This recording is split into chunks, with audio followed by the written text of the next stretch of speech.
नमस्कार साथियों, आपके अपने YouTube चैनल उत्कर्ष विद्या पर आप सभी का स्वागत है। मेरा नाम है चंद्रशेखर और आप सभी का मैं अपने YouTube चैनल उत्कर्ष विद्या पर स्वागत करता हूं। आज हम लोग हिस्ट्री के क्वेश्चन को सॉल्व करने वाले हैं, जो आपके किसी भी एग्जाम जैसे कि आरआरबी, एनटीपीसी हो गया, ग्रुप डी, आरपीएफ में पूछे गए हैं। उन सभी क्वेश्चन को आज हम लोग सॉल्व करते हैं। तो चलिए बिना किसी देर किए स्टार्ट करते हैं। तो देखिए दोस्तों, फर्स्ट क्वेश्चन है हमारे स्क्रीन पे, इनमें से कौन सा पाषाण युग यानी कि स्टोन एज के 3 प्रमुख कालों के अंतर्गत नहीं आता है। तो आपको बताना है पाषाण युग में जो कौन सा काल है वो नहीं आता है। तो पूरा पाषाण काल ये तो आता है, मध्य पाषाण काल, नव पाषाण काल। तो पाषाण युग को 3 भागों में बांटा गया है, पूरा पाषाण काल, मध्य पाषाण काल और नव पाषाण काल। यानी कि यहाँ पर जो हमारा राइट आंसर हो जाएगा ऑप्शन नंबर सी, इसका राइट आंसर हो जाएगा, क्योंकि इसमें जो पूछा है पाषाण काल के प्रमुख कालों के अंतर्गत नहीं आता है पूछा है। तो कौन वाला नहीं आता है? तराम पाषाण काल नहीं आता है। इसको तराम पाषाण काल किस लिए कहा जाता है? क्योंकि इस काल में सर्वप्रथम तांबा का यूज हुआ था। और ये जो पाषाण काल है, तराम पाषाण काल, ये कब आता है? नव पाषाण काल युग के बाद ही ये युग आरंभ होती है। तो बढ़ते हैं नेक्स्ट क्वेश्चन की ओर।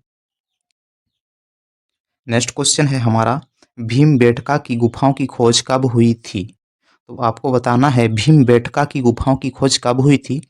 ऑप्शन नंबर ए है 1955 से लेकर 56 के बीच। ऑप्शन नंबर बी है 1957 से लेकर 58 के बीच। उन ऑप्शन नंबर सी है 1954 से लेकर 55 के बीच। और ऑप्शन नंबर डी जो है हमारा 1953 से 1954 के बीच। तो इसका राइट आंसर हो जाएगा ऑप्शन नंबर बी, क्योंकि भीमबेटका की गुफाओं की खोज विष्णु श्रीधर बकणकार ने किया था 1957 से 1958 के बीच। और ये कहाँ पर पड़ता है मेरे दोस्त? ये आपका मध्य प्रदेश के रायसेन जिला में। कहाँ पर? रायसेन जिला में पड़ता है। मध्य प्रदेश के रायसेन जिला में ये पड़ता है आपका।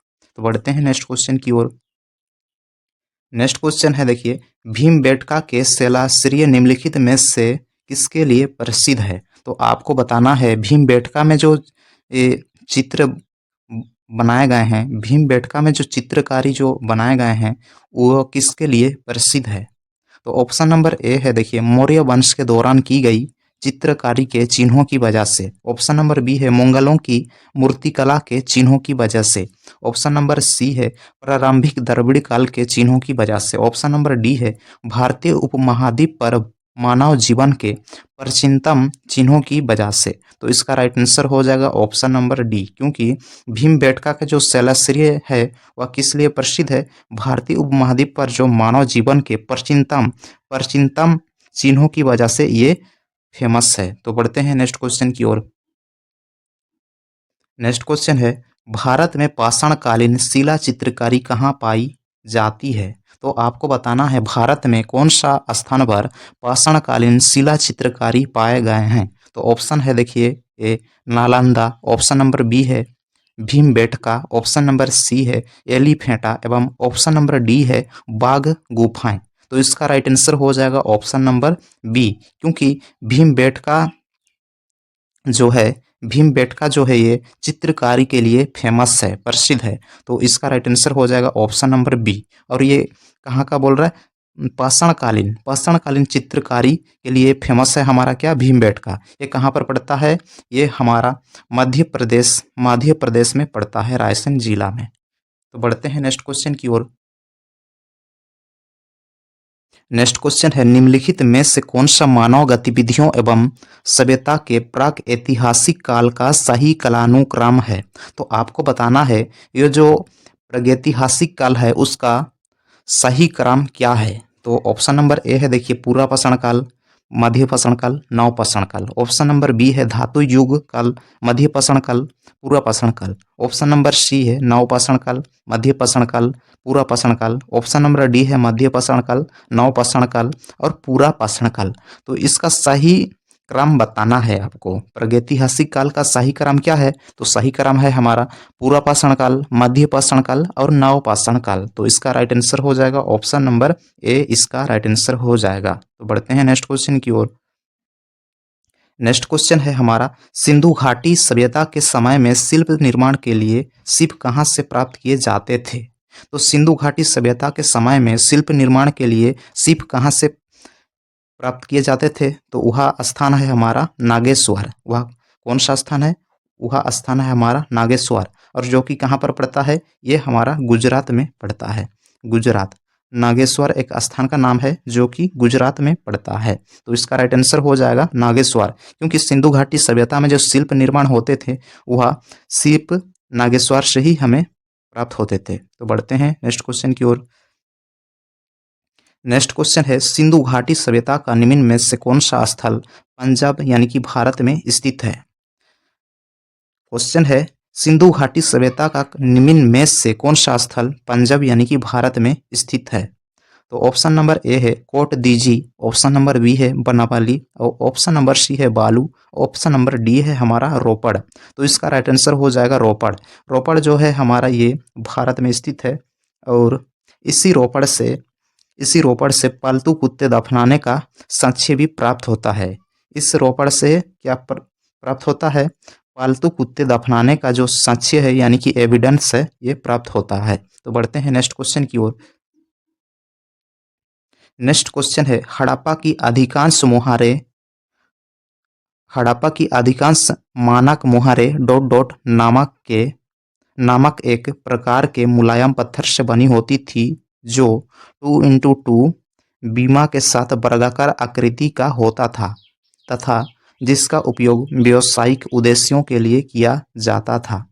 तो हड़प्पा में जो मानक मुहारे थे वह किस प्रकार के पत्थर का यूज करके बनाया जाता है? तो उसका नाम आपको बताना है।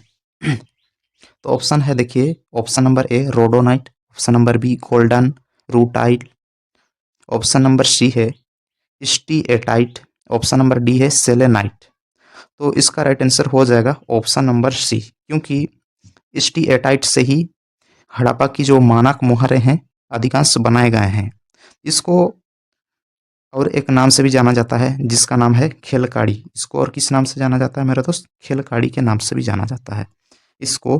खेलकाड़ी खेल इसको खेलखाड़ी के नाम से भी जाना जाता है। तो बढ़ते हैं नेक्स्ट क्वेश्चन की ओर। नेक्स्ट क्वेश्चन है, धोलावीरा डॉट डॉट राज्य में स्थित है। नेक्स्ट क्वेश्चन जो है हमारा, धोलावीरा डॉट डॉट राज्य में स्थित है। तो आपको बताना है धोलावीरा जो है हमारा ये हड़प्पा सभ्यता से संबंधित है। ये हड़प्पा सभ्यता से संबंधित एक स्थान है जो कि कहाँ पर पड़ता है। वो कहाँ पर पड़ता है, उस स्थान का नाम, उस राज्य का नाम आपको बताना है। तो ऑप्शन है, देखिए, एक गुजरात, ऑप्शन नंबर बी है झारखंड, ऑप्शन नंबर सी है राजस्थान, और ऑप्शन नंबर डी है छत्तीसगढ़। तो ये जो धोलावीरा जो है ये हमारा गुजरात में पड़ता है, जो कि कहाँ पर? गुजरात के कच्छ जिला में पड़ता है। और इस धोलावीरा की खोज 1968 में जगपति जोशी ने किया था। किसने किया था मेरे दोस्त? जगपति जोशी ने किया था। धोलावीरा की खोज किसने किया था? जगपति जोशी ने किया था। तो बढ़ते हैं नेक्स्ट क्वेश्चन की ओर। नेक्स्ट क्वेश्चन है, देखिए, धोलावीरा एक पुरातात्विक स्थान किस समयावधि से जुड़ी हुई है? तो अभी अभी आपको बताया था धोलावीरा जो है क्या है? हड़प्पा सभ्यता से संबंधित है। तो इसका राइट आंसर हो जाएगा ऑप्शन नंबर सी, क्योंकि इसमें पूछा क्या गया है, धोलावीरा एक पुरातात्विक स्थान है किस समयावधि से जुड़ी हुई है? तो ये हमारा सिंधु घाटी सभ्यता से जुड़ी हुई है।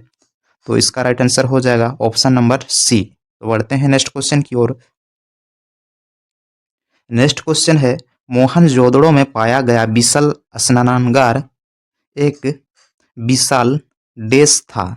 तो आपको बताना है मोहनजोदड़ो में जो पाया गया विशाल स्नानागार है वह किस प्रकार का है? वृत्ताकार टैंक था, या बेलनाकार टैंक था, या त्रिभुजाकार टैंक था, या आयताकार टैंक था? तो इसका राइट आंसर हो जाएगा ऑप्शन नंबर डी, क्योंकि मोहनजोदड़ो में जो विशाल स्नानागार पाए गए हैं वह एक आयताकार टैंक जैसे है।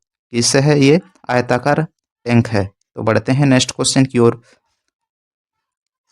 नेक्स्ट क्वेश्चन है, वर्ष 1920-21 के आसपास किस नदी के किनारे खुदाई के दौरान हड़प्पा शहर मिला? तो आपको बताना है 1920 और 21 के आसपास जब खुदाई हुआ तो उस समय किस नदी के किनारे हड़प्पा शहर मिला? तो ऑप्शन है देखिए, झेलम, ब्यास, चेनाब, रावी। तो हड़प्पा जो शहर है ये कौन सी नदी के किनारे बसा है? ये आपका रावी नदी के किनारे बसा है। तो इसका राइट आंसर हो जाएगा ऑप्शन नंबर डी, रावी नदी। अगर हम लोग बात करते हैं हड़प्पा के बारे में, अगर हम लोग बात करते हैं हड़प्पा, तो हड़प्पा की जो खोज किसने किया था? हड़प्पा की खोज किया था दयाराम साहनी। किसने किया था मेरे दोस्त? दयाराम साहनी ने खोज किया था। कब किया था? 1921 में इसका खोज होता है दयाराम साहनी के द्वारा। 1921 में 1921 में इसका खोज हुआ था दयाराम साहनी के द्वारा रावी नदी के किनारे पर। तो बढ़ते हैं नेक्स्ट क्वेश्चन की ओर। नेक्स्ट क्वेश्चन है, सिंधु घाटी सभ्यता के किस शहर का शाब्दिक अर्थ मृतकों का टीला है? तो आपको बताना है सिंधु घाटी सभ्यता का ऐसा कौन सा शहर है जिसको मृतकों का टीला के नाम से जाना जाता था? मेसोपोटामिया, मोहनजोदड़ो, बालाकोट या हड़प्पा? तो इसका राइट आंसर हो जाएगा ऑप्शन नंबर बी, क्योंकि मोहनजोदड़ो को मृतकों का टीला के नाम से भी जाना जाता है। और इसका खोज किसने किया था मेरा दोस्त? इसका खोज किया था, इसका जो खोज करता है, इसका खोज करता है रखलदास बनर्जी। रखल रखलदास बनर्जी इसके खोजकर्ता हैं। इसके जो खोजकर्ता कौन है? रखलदास बनर्जी। और कब खोज किया था इसका? 1922 में। 1922 में इसका खोज करते हैं रखलदास बनर्जी के द्वारा सिंधु नदी के किनारे। कहाँ पर?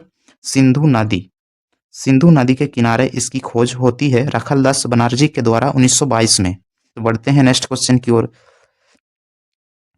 नेक्स्ट क्वेश्चन है, मोहनजोदड़ो का शब्द का अर्थ क्या है? तो अभी अभी आपको बताया था मोहनजोदड़ो शब्द का जो अर्थ क्या है, इसको मृतकों का टीला कहा जाता है।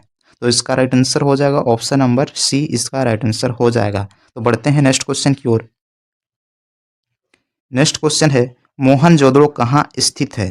तो मोहनजोदड़ो कहाँ स्थित है? अभी मोहनजोदड़ो वर्तमान में सिंध यानी कि पाकिस्तान में स्थित है, जो कि लारकाना जिला में स्थित है। तो इसका राइट आंसर हो जाएगा ऑप्शन नंबर डी, पाकिस्तान के लारकाना जिला, पाकिस्तान में स्थित है वर्तमान में। ये जो मोहनजोदड़ो जो है ना, ये वर्तमान में पाकिस्तान में स्थित है लारकाना जिला में। तो बढ़ते हैं नेक्स्ट क्वेश्चन की ओर। तो देखिए दोस्तों, क्वेश्चन तो हमारे खत्म हो गए हैं। तो आपको ये वीडियो कैसे लगा आप लोग कमेंट करके ज़रूर बताएं और अपना राय भी ज़रूर दें। तो ऐसे ही मिलते हैं नेक्स्ट वीडियो में, तब तक के लिए आप सभी को जय हिंद।